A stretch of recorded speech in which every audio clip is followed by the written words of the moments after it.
นี่คือเป็นภาพบริเวณอ่างเก็บน้ำบ้านนาตาลตำบลนาตาลตอนเช้ามื้อนี้ผู้ค้าปานคำผสมมาบริเวณอ่างเก็บน้ำบ้านนาตาลได้บรรยากาศกะเทงภาคก็อึมครึมเลยมืดๆมาลำท่าคือฝนสิตกแต่มื้อนี้มาอ่างเก็บน้ำบ้านนาตาลมื้อนี้มาตึกเหมาแต่เช้าได้มื้อนี้มาพ่อธนาตาลขึ้นเรือตึกเหได้กับเจ้าผู้ค้าในบ่สันทัดเรื่องขึ้นเรือได้ย่านน้ำลึกก็เลยมาเจาะปลาอยู่ทางริมฝั่งพี่น้องมื้อนี้บริเวณ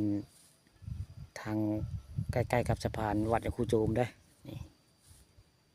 มื้อนี้คนตอนเช้ามื้อนี้คนยังมาบ่หลายได้เดี๋ยวไปเห็นเซียนแห่เพิ่นขึ้นเรืออยู่2 ลำได้มี2 คนได้มื้อนี้ยังบ่เห็นปลาบ่อนจักโตพี่น้องมื้อนี้กินน้ำบาดาลยังบ่เห็นปลาบ่อนได้เมื่อวานนี่บ่อนอยู่ได้เมื่อวานนี่ได้ปลาบูตัวนึงได้บักใหญ่เมื่อวานปลาบูผู้ค้ามาตอนค่ำได้เมื่อวานมื้อนี้มาตอนเช้าได้มาตอนเช้ามื้อนี้ผู้ค้าปานคำผสมมื้อนี้พามาชมอ่างเก็บน้ำบ้านนาตาลแล้วก็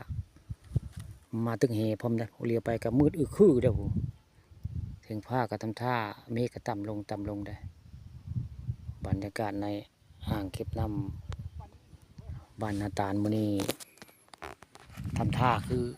ฝนสิตกพี่น้องมื้อนี้ผู้ค้าปานคำผสมมาตึกเหอยู่อ่างเก็บน้ำบ้านนาตาลเนี่ยทำท่าคือฝนสิตกเบิ่งแล้วนี่เสียนเหเขาเจ้าอยู่2 คนเนี่ยผู้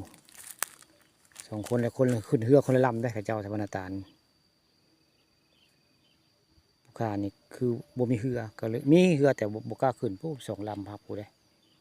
มีเรือได้เขาเจ้าจอดไว้อยู่เขาจะขึ้นก็ขึ้นตึกได้ไว้ง่ายแต่ผู้ค้าบ่ขึ้นได้บ่สันทัดเรื่องขึ้นเรือปานใดเนื่องจากน้ำมันลึกได้นี่คือเป็นภาพเขาเจ้าตึกเหอยู่บริเวณอ่างเก็บน้ำบ้านนาตาลในตอนเช้าต่อสายเทปไปได้มื้อนี้เช้าแต่สายเลยได้มื้อนี้มาตึกเหพี่น้องมื้อนี้มาตึกเหอยู่บริเวณอ่างเก็บน้ำบ้านนาตาลตำบลนาตาลอำเภอเต่างอยเลยบรรยากาศก็อึมครึมทำท่าแจ้งในมืดเนี่ยพี่น้องนี่แต่ยังบ่เห็นปลาบ่อนได้ปลาบ่อนยังบ่เห็นมื้อนี้แต่ว่าบรรยากาศก็คักอยู่มันบ่ร้อนถ้ามันร้อนมันสิแดดได้บ่อยากอยู่ไว้งั้นอันนี้มันร้อนแล้วก็ปลาก็บ่อยากค่อยบ่อนได้ครับบรรยากาศอึมครึมนี่ที่ปกติก็สิบ่อนแต่ถ้ามันบ่ลมนี่เทียนเหเพิ่นน่ะผู้2 คนพายเรือตึกเหอยู่กลางโหนงเพิ่นน่ะผู้ไทยบ้านนาตาล